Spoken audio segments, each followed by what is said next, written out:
buenas noches, amada iglesia y familia que están conectados a esta reunión de oración. Damos gracias al Señor por la oportunidad de estudiar su palabra y hoy vamos a estar viendo qué es la amistad y cómo lo describe la Biblia. Vamos a estar revisando algunos tipos de amistad, cómo debería ser una buena amistad y cuál es la verdadera amistad. Entonces los invito a que oremos primero que todo para encomendar este tiempo en las manos de nuestro buen Dios y que lo que yo diga aquí y lo que haga sea para la honra y gloria de Él. Padre, te queremos agradecer en esta noche por la oportunidad que nos das de abrir tu palabra, por la oportunidad que nos das de estudiar. Te damos gracias también, Padre, por las personas que están conectadas en este momento. Te queremos pedir, Padre, que tú nos permitas hablar lo que has preparado a través del Espíritu para nosotros, este alimento espiritual, que lo que yo diga, Padre, lo haga para honrarte y para glorificarte a ti, y que también, Padre, las personas que están en sus casas escuchando este mensaje y abriendo sus Biblias, que tengan un corazón dispuesto para aprender de ti, un corazón dispuesto a alabarte y a honrarte. Estas cosas, Padre, las pedimos en el nombre del Señor Jesús. Amén. Vamos a estar viendo entonces las amistades en la Biblia, pero revisemos qué nos dice el diccionario acerca de la amistad. Entonces la definición según el diccionario nos dice que es una relación de afecto, simpatía y confianza que se establece entre personas que no son familia. Es decir, es una relación que establecemos con una persona que no tiene ninguna relación sanguínea con nosotros, pero que alcanza a sentirse tan cercana como si fuera nuestra propia familia. ¿Quiénes deberían ser esas personas o cómo deberían ser esas amistades? La palabra amistad o amigo aparece 91 veces en la Biblia. Y la primera vez que aparece en la Biblia es con Ausat, un amigo de Abimelech. ¿Quién era Abimelech? Abimelech era el rey de los filisteos en la época de Isaac. Y aquí vamos a ver a ese Ausat como un consejero. Los invito a que vayamos a nuestras Biblias en el libro de Génesis, capítulo 26, versículos 26 al 31. Génesis, capítulo 26, versículos 26 al 31. Y vamos a leer qué dice la palabra. Dice: y Abimelech vino a él desde Gerar. Gerar era el lugar en el que estaba Isaac en ese momento. Y Ausat, amigo suyo, es decir, está aquí refiriéndose al amigo de Abimelech. Y Ficol, capitán de su ejército. Es decir, iban tres hombres. Uno era el capitán de ese ejército, el otro era Abimelech, el rey filisteo, y el otro era Ausat, el amigo de Abimelech. Y les dijo Isaac: ¿por qué venís a mí? Pues me habéis aborrecido y me echasteis de entre vosotros. Y aquí ellos estaban viniendo de Gerar hacia Isaac. Ellos lo habían echado de Gerar porque él venía creciendo y venía prosperando, había sido prosperado por Jehová, y lo habían echado porque sentían que se había vuelto una carga para ellos, que los empezaba a desplazar y se empezaban a sentir menos que el mismo Isaac, y por eso lo habían echado. Dice así la palabra en el versículo 28. Y ellos respondieron: hemos visto que Jehová está contigo. Y aquí subrayo y resalto la frase hemos visto que Jehová está contigo, porque no era solamente Abimelech quien estaba hablando, sino estaba hablando también Ausat y Ficol, el capitán del ejército. Le habían dado un consejo a Abimelech y dijimos, entonces aquí están también hablando los tres: hay ahora juramento entre nosotros, entre tú y nosotros, y haremos pacto contigo. Es decir, había un consejo por parte tanto del capitán del ejército como también por parte de Ausat, el amigo de Abimelech. Dice el versículo 29, que no nos hagas mal, como nosotros no te hemos tocado, y solamente te hemos hecho bien y te enviamos en paz. Es decir, en el momento en el que le pidieron que se fuera de Gerar, según ellos lo habían enviado en paz. Dice la palabra del Señor: tú eres ahora bendito de Jehová. Es decir, ellos reconocen ese poder de Jehová, reconocen cómo había sido bendecido por Jehová y reconocen que el haberlo echado de Gerar hubiese podido ser algo contraproducente en el futuro para este pueblo filisteo. Dice el versículo 30, entonces él les hizo banquete y comieron y bebieron. En este caso Isaac los recibió, les hizo banquete, comieron y bebieron. Y versículo 31 dice: y se levantaron de madrugada y juraron el uno al otro, e Isaac los despidió y ellos se despidieron de él en paz.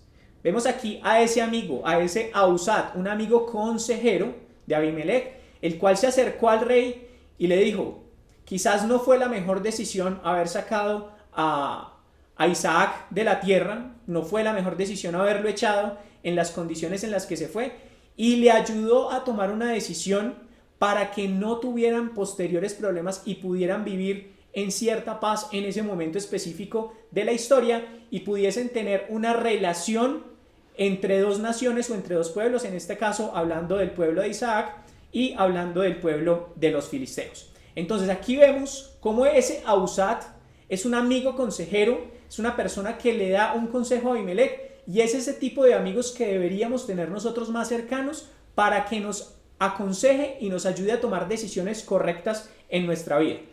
Vamos a ver ahorita otra historia, que es la historia de David y Jonatán, muy conocida por todos, y aquí vamos a ver la fidelidad. Veamos al principio con Ahuzat, un amigo consejero o una amistad consejera, y ahorita vamos a ver en David y Jonatán una amistad fiel. Los invito a que vayamos en la palabra del Señor al primer libro de Samuel, versículos 24 al 42. Libro de Samuel, primera de Samuel, primer libro de Samuel, capítulo 24, versículos 24 al 42. Dice así la palabra del Señor. David, pues, se escondió en el campo, y cuando llegó la nueva luna, se sentó el rey a comer pan. Dice el versículo 25.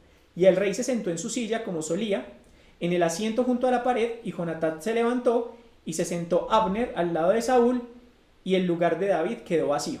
Resulta que David ya estaba temiendo lo que iba a pasar con su vida con respecto a la persecución que estaba recibiendo por parte del rey Saúl, el padre de Jonatán, y cómo ese miedo que él tenía no era infundado, era un miedo muy bien fundado, y cómo Jonatán le va ayudando a poder protegerlo o trata de protegerlo con una fidelidad más allá de la que tiene con su familia. Y recordemos lo que nos decía al principio la definición en el diccionario, donde decía que era una relación con personas con las cuales no hay relación sanguínea, pero hasta este punto de fidelidad que vemos aquí en esa relación de David y Jonatán, donde él fue capaz de poner por encima la posición de amistad con David que la misma posición de padre e hijo con su padre Saúl.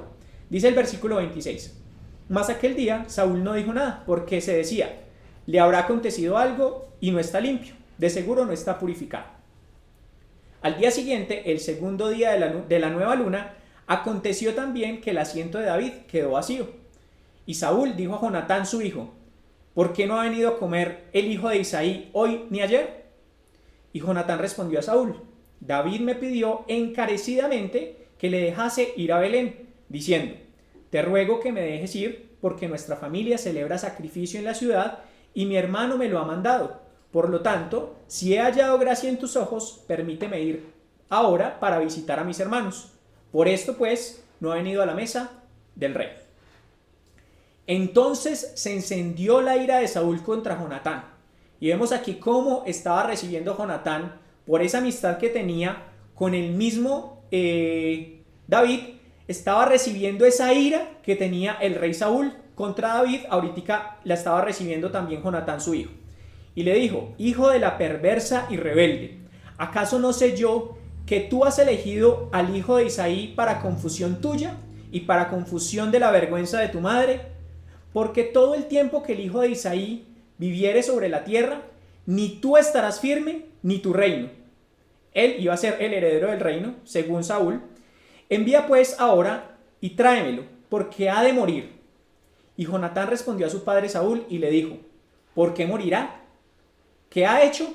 Aquí vemos intercediendo por esa fidelidad que tenía, con ese pacto que tenía con David, cómo intercedía ante Saúl por la propia vida de David. Entonces Saúl le arrojó una lanza para herirlo. Fue capaz de atentar contra la vida de su propio hijo con la ira tan grande que tenía. Y cómo Jonatán recibía cada uno de esos ataques protegiendo la vida de David. Y se levantó Jonatán de la mesa con exaltada ira y no comió pan el segundo día de la nueva luna, porque tenía dolor a causa de David, porque su padre le había afrentado.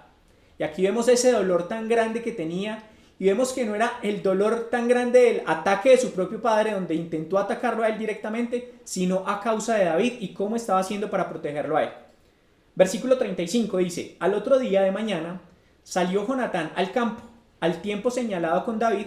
Aquí ellos dos habían hecho un pacto de cómo Jonatán le iba a comunicar a David lo que había podido interpretar de las acciones de su padre, si finalmente iba a recibirlo bien o iba a intentar matarlo. Y un muchacho pequeño con él. Y dijo al muchacho: corre y busca las saetas que yo tiraré. Y cuando el muchacho iba corriendo, él tiraba las saetas de modo que pasaran más allá de él. Y llegando el muchacho a donde estaba la saeta que Jonatán había tirado, Jonatán, dio voces tras el muchacho diciendo: ¿no está la saeta más allá de ti? Y volvió a gritar Jonatán tras el muchacho: corre, date prisa, no te pares. Y el muchacho de Jonatán recogió las saetas y vino a su señor. Esta era la señal que le había dado Jonatán a David para que huyera, porque ya sabía lo que iba a pasar con la vida de David si regresaba. Versículo 39.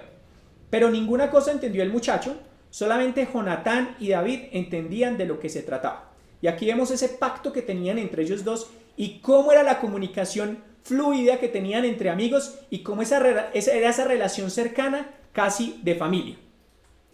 Dice versículo 41. Y luego que el muchacho se hubo ido, se levantó David del lado del sur y se inclinó 3 veces, postrándose hasta la tierra y besándose el uno al otro. Lloraron el uno con el otro y David lloró más. Vemos aquí esa relación, ese sentimiento tan fuerte que tenían entre ellos dos, un sentimiento, diría yo, de hermanos, pero más allá de eso, esa relación de amigos que los hacía estar tan cercanos y constreñirse el uno por el otro, sentir el dolor del otro. Y Jonatán dijo a David: vete en paz, porque ambos hemos jurado por el nombre de Jehová diciendo: Jehová esté entre tú y yo, entre tu descendencia y mi descendencia para siempre. Y él se levantó y se fue, y Jonatán entró en la ciudad. Vemos aquí ese pacto tan fuerte que tenían David y Jonatán. Vemos esa fidelidad de Jonatán con David, de estar dispuesto a enfrentar a su padre, sabiendo que era el rey, a enfrentar peligro de muerte. Vemos que el propio Saúl, su padre, lo atacó por haber protegido a David, y vemos cómo Jonatán permaneció fiel en esa amistad que tenía con David. Otro ejemplo de cómo debería ser una amistad fuerte, cómo debería ser una amistad que tenemos entre hermanos, entre amigos. Si consideramos a nuestro hermano nuestro amigo, debe ser una amistad de ese tipo. Ser buenos consejeros, ser fieles. Vamos, 2 características de esas buenas amistades que encontramos en la Biblia. Ahora veamos a Job. Vamos a ver la historia de Job y sus 3 amigos: Elifaz, Bildad y Zofar. Y vamos a ver esos amigos cómo se conduelen con el propio Job y cómo es esa situación en la cual es ver a un amigo sufriendo y cómo yo puedo acompañarlo desde el silencio, en la primera parte de lo que vamos a ver de estos amigos de Job, y cómo ellos se conduelen de lo que está atravesando Job. Vamos al libro de Job, capítulo 2, versículos 11 al 13. Libro de Job, capítulo 2, versículos 11 al 13. Dice el versículo 11: y 3 amigos de Job, Elifaz temanita, Bildad sujita y Zofar naamatita, luego que oyeron todo este mal que le había sobrevenido, vinieron cada uno de su lugar, porque habían convenido en venir juntos para condolerse de él y para consolarle. Vemos aquí que ellos dejaron lo que estaban haciendo, dijeron: vamos con nuestro amigo, está en una situación difícil, vamos a consolarle a nuestro amigo. Versículo 12: los cuales, alzando los ojos desde lejos, no lo conocieron y lloraron a gritos, y cada uno de ellos rasgó su manto, y los 3 esparcieron polvo sobre sus cabezas hacia el cielo. Esta era una señal de profundo dolor, el hecho de rasgar su ropa y echarse polvo sobre su cabeza. Nos lo explicaba en algún momento nuestro hermano César, cómo estas situaciones geográficas o esta diferencia en tiempo y en geografía frente a estas acciones de rasgar la ropa, hoy en día no vemos eso, ni vemos a alguien que se eche polvo sobre su cabeza, pero en este contexto específico era una señal de completo dolor y de completa tristeza, Dice el versículo 13: así se sentaron con él en tierra por 7 días y 7 noches, y ninguno le hablaba palabra, porque veían que su dolor era muy grande. Vemos aquí dos cosas importantes. Una, cómo perciben ellos el dolor de su amigo, cómo se conduelen al tener esa gran tristeza y ser capaz de rasgar su ropa. Vemos aquí también ninguno le hablaba palabra durante 7 días y 7 noches. ¿Cómo es uno llegar y ver a un hermano, a un familiar, a un amigo muy cercano, sufriendo, atravesando un momento muy difícil en su vida y no decirle una sola palabra? Pero Job sabía lo que ellos estaban sintiendo y sabía cómo era la sensación de ellos, su sentimiento frente a lo que él estaba atravesando, y lo entendió de alguna manera. Pero ahora vamos a ver qué pasa con esos amigos después de empezar a hablar, y a través del capítulo 2 al capítulo 32, cómo durante esos días posteriores empiezan a hablar y empiezan a intercambiar palabras entre Job y cada uno de ellos, y cómo ellos empiezan a reprenderlo y acusarlo a través de todos estos capítulos, de 30 capítulos, empiezan a hacer un proceso de reprensión y acusación. Y a veces es difícil recibir ese tipo de reprensiones y acusaciones, es difícil recibir esas cosas que no son tan agradables, como lo veíamos al principio, esa fidelidad, y veíamos esa consejería. También debemos estar dispuestos a recibir esa reprensión y esa acusación, siempre y cuando sea una reprensión y acusación verdadera. En este caso vemos que toda esa reprensión y acusación que hacían Elifaz, Bildad y Zofar eran unas acusaciones infundadas. Le decían que él básicamente era culpable de lo que estaba atravesando, pero Job tuvo que recibir esa reprensión y esa acusación durante todos estos capítulos. Ejemplo de esto, vamos a ver 3 versículos. Job 17:5, vamos a pasar rápidamente. Job 17:5 dice: al que denuncia a sus amigos como presa, los ojos de sus hijos desfallecerán. Aquí vemos a Job respondiéndoles a ellos y diciéndoles: ustedes son mis amigos y me están lanzando como presa. Veamos qué dice Job 19:19. Todos mis íntimos amigos me aborrecieron. Eso fue lo que él empezó a sentir cuando empezaron a hacer esa reprensión y esas acusaciones. Y los que yo amaba se volvieron contra mí. Situación difícil. Ya vemos que perdió sus hijos. Vemos que hasta su esposa le había abandonado, que uno siente a su esposa como la persona más cercana, inclusive más cercana que sus propios padres. Y los que yo amaba se volvieron contra mí. Situación difícil la que estaba atravesando Job. Y Job 19:21.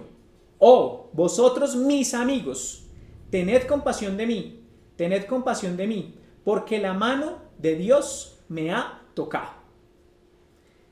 Difícil situación la de Job, tener que enfrentar a sus amigos, decirle: me están atacando, me siento atacado, me siento que me están lanzando como presa, siento aborrecimiento por parte de ustedes y siento que no están teniendo esa compasión que quizás mostraron al principio en el capítulo 2 que revisamos hace un momento.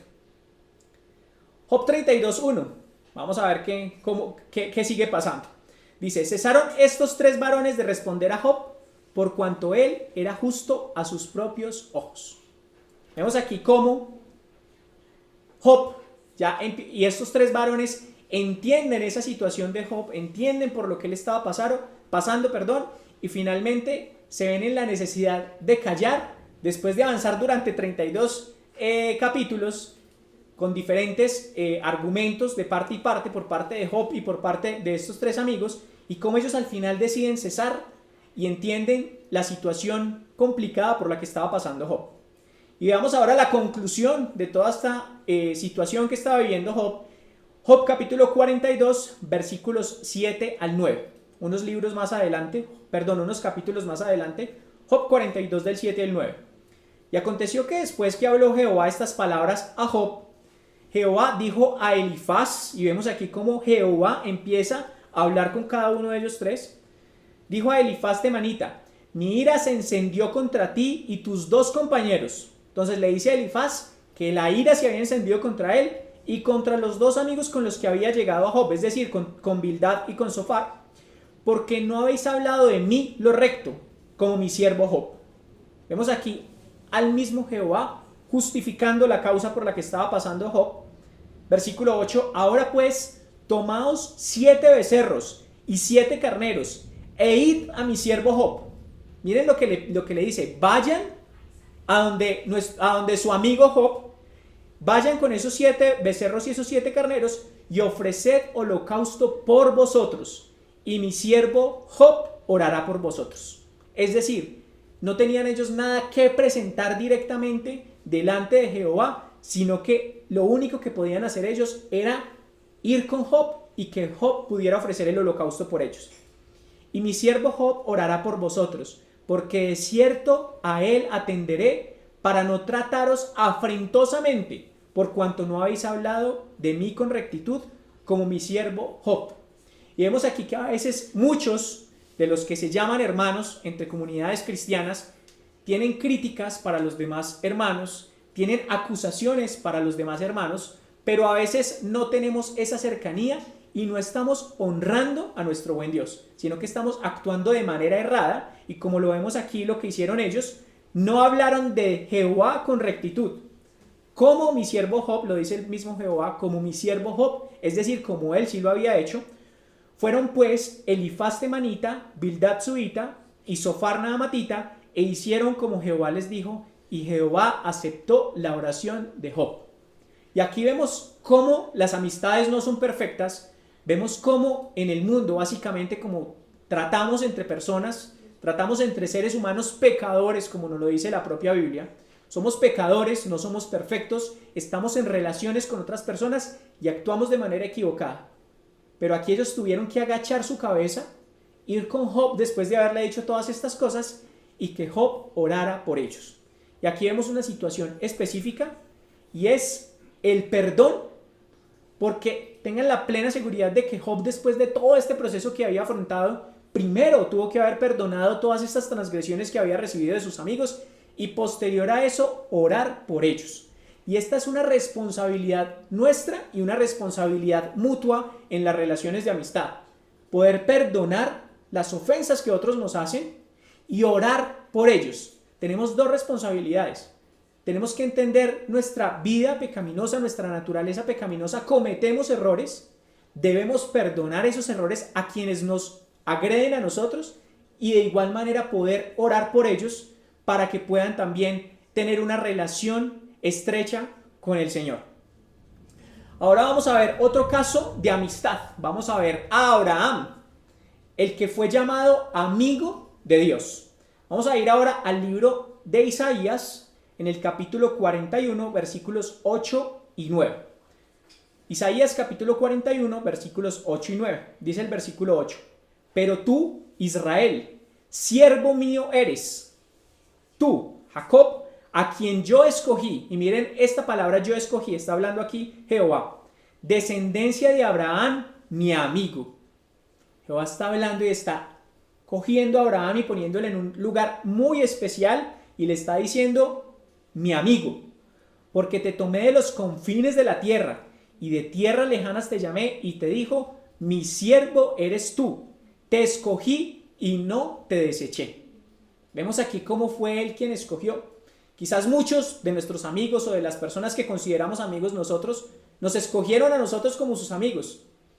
Fueron ellos quienes nos escogieron primero y hoy en día tenemos una relación porque ellos decidieron acercarse a nosotros. Aquí Jehová muestra cómo se acercó él a Abraham, cómo lo llamó de los confines de la tierra, dice, cómo lo escogió como siervo y cómo no lo desechó. Y vemos ratificación de esto mismo en el libro de Santiago. Los invito a que vayamos al libro de Santiago en este momento. También está proyectado en sus pantallas. Santiago capítulo 2, versículo 23. Y dice, y se cumplió la escritura que dice, Abraham creyó a Dios y le fue contado por justicia y fue llamado amigo de Dios. ¿Por qué fue contado como amigo? Porque le creyó. ¿Cuándo? Cuando lo llamó. Vemos aquí y podemos hacer el contraste entre los 2 versículos que vemos en la pantalla, donde dice, porque te tomé de los confines de la tierra y de tierras lejanas te llamé. ¿Y qué hizo Abraham? Obedeció, creyó a lo que le estaba diciendo Jehová, a lo que le estaba pidiendo, que fuera su siervo, y salió de la tierra en la que se encontraba en su momento. Aquí, cómo Dios tiene a Abraham como su amigo. Ahora veamos la relación de amistad perfecta. Resulta que la relación de amistad perfecta es la que vemos con Jesús. Jesús es el verdadero amigo. ¿Y por qué digo el verdadero amigo? Resulta que Jesús, cuando viene a la tierra, nos nombra a nosotros como sus amigos, es decir, tenemos el privilegio de poder ser llamados amigos porque Él también nos escogió a nosotros. Como Jehová escogió a Abraham, Jesús nos escogió a nosotros. Y vamos a ver un par de versículos, un par de citas bíblicas, perdón. Vamos a ver en Zacarías capítulo 13, versículo 6. Libro de Zacarías, capítulo 13, versículo 6, dice: y le preguntarán, ¿qué heridas son estas en tus manos? Y él responderá, con ellas fui herido en casa de mis amigos. Aquí ya vemos cómo se empieza a hablar del Señor Jesús y cómo iba a recibir esas heridas en sus manos por nosotros. Heridas que nosotros causamos en ese amigo nuestro. Pero Él no actuó de manera de venganza, Él no actuó de manera de represalia, sino que básicamente perdonó, como lo veíamos en los anteriores versículos, como el perdón es una parte muy importante y cómo su oración por nosotros nos permite hoy estar leyendo y escudriñando la palabra del Señor. Y vamos ahora al libro de Juan, capítulo 15, versículos 13 al 17. Dice el versículo 13: nadie tiene mayor amor que este, que uno ponga su vida por sus amigos. ¿Cuántos de nosotros estaríamos dispuestos a poner la vida por nuestros amigos? Pero Jesús sí lo hizo y no lo dudó un solo instante. Vosotros sois mis amigos si hacéis lo que yo os mando. Situación muy similar a la que veíamos con Abraham. Él creyó. Lo mismo sucede en este caso con nosotros.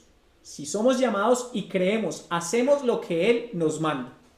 Versículo 15. Ya no os llamaré siervos, porque el siervo no sabe lo que hace su Señor, pero os he llamado amigos, porque todas las cosas que oí de mi Padre os las he dado a conocer. Versículo 16. No me elegiste vosotros a mí. Vemos aquí otro comparativo con la situación de Abraham. No fue Abraham el que escogió a Jehová y no fuimos nosotros los que escogimos a Jesús. Fue Jesús quien nos escogió a nosotros. No me elegisteis vosotros a mí, sino que yo os elegí a vosotros y os he puesto para que vayáis y llevéis fruto. Y esta es una responsabilidad que tenemos nosotros, poder llevar fruto. Y vuestro fruto permanezca, para que todo lo que pidiereis al Padre en mi nombre, Él os lo dé. Esto os mando para que os améis unos a otros. Tenemos aquí una responsabilidad del amor también, para amarnos con nuestros hermanos, para serles fieles, para serles consejeros, para orar por ellos, para perdonarles y todas estas características que vimos en las diferentes amistades que podemos encontrar. Esto ha sido el estudio para esta noche. Les voy a dejar un versículo para que por favor lo podamos memorizar en nuestras casas. Es Proverbios 17:17, donde dice: en todo tiempo ama el amigo y es como un hermano en tiempo de angustia. Quizás nosotros estemos en angustia y tengamos ese hermano que nos está brindando amor, ese hermano amigo que nos está brindando amor, o quizás estamos viendo a nuestro hermano pasar por una situación difícil y necesitamos nosotros ser ese refresco, ser ese refrigerio para este hermano que está pasando por una situación difícil.